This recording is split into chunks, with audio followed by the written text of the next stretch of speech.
2023 October മുതൽ ഗസയിൽ ഫലസ്തീനികൾക്കെതിരെ യുദ്ധം നയിച്ചിരുന്ന 2 പേർ ഇപ്പോൾ ഇസ്രായേലിൽ പരസ്പരം ഏറ്റുമുട്ടുകയാണ്. ഇസ്രായേൽ പ്രധാനമന്ത്രി ബെന്യാമിൻ നെതന്യാഹുവും ഇസ്രായേലിൻ്റെ ആഭ്യന്തര സുരക്ഷാ വിഭാഗമായ ഷിൻബെറ്റിൻ്റെ മേധാവി റോനൻ ബാറും. ഷിൻബെറ്റ് മേധാവി റോനൻ ബാറിനെ നെതന്യാഹു പുറത്താക്കി.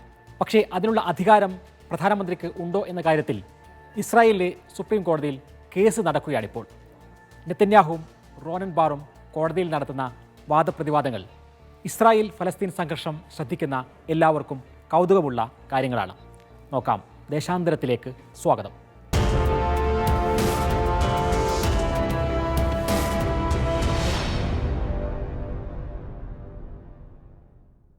ഹമാസിനെ ശിഥിലമാക്കാൻ, ഇസ്രായേലിൻ്റെ സുരക്ഷ വർദ്ധിപ്പിക്കാൻ എന്നെല്ലാം പറഞ്ഞ് കഴിഞ്ഞ 19 മാസമായി ഇസ്രായേൽ ഗസയിൽ ചെയ്തു കൂട്ടുന്ന നരഹത്യക്ക് നേതൃത്വം കൊടുത്തിരുന്ന 2 പേർ, നെതന്യാഹുവും റോനൻ ബാറും. അവരാണിപ്പോൾ പല രഹസ്യങ്ങളും പുറത്തുവിട്ട് വിഴുപ്പലക്കുന്നത്. മൊസാദ് ഇസ്രായേലിന് പുറത്തുള്ള ഓപ്പറേഷനുള്ളത് ആണെങ്കിൽ ഇസ്രായേലിൻ്റെ ആഭ്യന്തര സുരക്ഷാ ഏജൻസിയാണ് ഷിൻബെറ്റ്.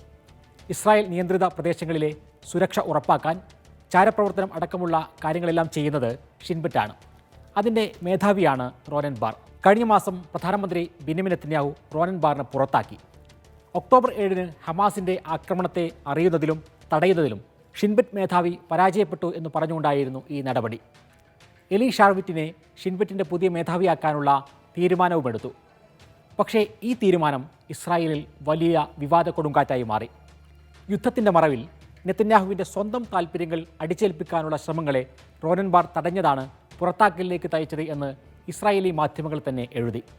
ഷിൻബെറ്റ് മേധാവിയെ പുറത്താക്കാൻ അധികാരം പ്രധാനമന്ത്രിക്ക് ഉണ്ടോ എന്ന തർക്കം ഏതായിരുന്നാലും ഇപ്പോൾ ഇസ്രായേൽ സുപ്രീം കോടതിയിലെത്തിയിരിക്കുകയാണ്. ഷിൻബെറ്റ് ഡയറക്ടറോടും പ്രധാനമന്ത്രിയോടും അവരുടെ നിലപാടുകൾ സാധൂകരിക്കുന്ന സത്യവാങ്മൂലങ്ങൾ സമർപ്പിക്കാൻ കോടതി ഉത്തരവിട്ടു. നെതന്യാഹുവിനെതിരായ ഞെട്ടിക്കുന്ന ആരോപണങ്ങളാണ് കോടതിയിൽ ഷിൻബെറ്റ് മേധാവി റോനൻ ബാർ സമർപ്പിച്ച സത്യവാങ്മൂലത്തിലുള്ളത്. ഇസ്രായേലിൻ്റെ ചരിത്രത്തിലെ ഏറ്റവും ഭയാനകമായ പാൻഡോറയുടെ പെട്ടി തുറന്നതായി ഇത് വിലയിരുത്തപ്പെടുന്നു. നെതന്യാഹുവിനെതിരെ ഇസ്രായേലിൽ ഒരു അഴിമതി കേസ് നടക്കുന്നുണ്ട്. ഇതിൻ്റെ വിചാരണയിൽ പങ്കെടുക്കാതിരിക്കാൻ സുരക്ഷാ പ്രശ്നങ്ങൾ ചൂണ്ടിക്കാട്ടി ഒരു റിപ്പോർട്ട് ഉണ്ടാക്കിക്കൊടുക്കണമെന്ന് റോനൻ ബാറിനോട് നെതന്യാഹു ആവശ്യപ്പെട്ടു. അതിനേക്കാൾ ഇസ്രായേലികളെ പൊള്ളിക്കുന്നതാണ് മറ്റൊരു നടപടി.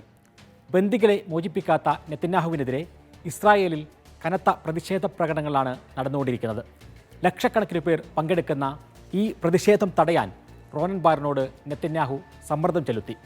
പ്രതിഷേധക്കാർക്കെതിരെ കടുത്ത നടപടിയെടുക്കാനും പ്രതിഷേധങ്ങൾക്ക് ധനസഹായം നൽകുന്നവരെ നിരീക്ഷിക്കാനും പ്രധാനമന്ത്രി ഷിൻബെറ്റിനോട് ആവശ്യപ്പെട്ടു എന്നാണ് സത്യവാങ്മൂലത്തിലുള്ളത്. മറ്റൊരു കൗതുകമുള്ള കാര്യമാണ് 10ലേറെ തവണ നെതന്യാഹു റോനൻ ബാറുമായി സ്വകാര്യമായി സംസാരിക്കാൻ ആവശ്യപ്പെട്ടു എന്നത്. യുദ്ധ ക്യാബിനറ്റിൽ അടക്കം റെക്കോർഡിംഗ് ഒഴിവാക്കി സൈനിക സെക്രട്ടറിയോടും റെക്കോർഡിംഗ് ഉപകരണം പ്രവർത്തിപ്പിക്കുന്ന സ്റ്റെനോഗ്രാഫറോടും പുറത്തുപോകാൻ ആവശ്യപ്പെട്ടു. ശേഷം നെതന്യാഹുവിൻ്റെ സ്വന്തം താൽപ്പര്യങ്ങൾക്കനുസരിച്ച് യുദ്ധഗതി കൊണ്ടുപോകാൻ ആവശ്യപ്പെട്ടു എന്നാണ് റോനൻ ബാർ പറയുന്നത്. നെതന്യാഹുവിനെതിരെയുള്ള പ്രധാനപ്പെട്ട മറ്റൊരു ആരോപണം ഖത്തർ ഗേറ്റ് വിവാദം എന്ന പേരിൽ അറിയപ്പെടുന്നതാണ്. നെതന്യാഹുവിൻ്റെ അടുത്ത അനുയായികളും ഖത്തറും തമ്മിൽ രഹസ്യ ബന്ധമുണ്ടാക്കി എന്ന വിവാദമാണിത്. ഇതിൻ്റെ ഉള്ളറകളിലേക്ക് റോനൻ ബാർ പോയതോടെയാണ് പെട്ടെന്ന് പുറത്താക്കൽ ഉണ്ടായത് എന്നാണ് ആരോപണം. ഏതായിരുന്നാലും റോനൻ ബാറിനെതിരെ നെതന്യാഹു കൂടി സത്യവാങ്മൂലം സമർപ്പിക്കാനിരിക്കുകയാണ്. അതിൽ കൂടുതൽ രഹസ്യങ്ങൾ പുറത്തുവരും. ഏതായിരുന്നാലും പ്രധാനപ്പെട്ട ഒരു യുദ്ധം നടക്കുന്ന ഘട്ടത്തിലാണ് 2 പ്രധാന നേതാക്കൾ ഇങ്ങനെ തമ്മിലടിക്കുന്നത്. യുദ്ധത്തിനിടെ പ്രതിരോധ മന്ത്രിയെയും സൈനിക മേധാവിയെയും സമാന സ്വഭാവത്തിൽ നെതന്യാഹു പുറത്താക്കിയിരുന്നു. ഇസ്രായേൽ ഒരു ആഭ്യന്തര യുദ്ധത്തിൻ്റെ വക്കിലാണെന്ന് പലരും പ്രവചിക്കുന്നത് ഇതുകൊണ്ടൊക്കെ തന്നെയാണ്.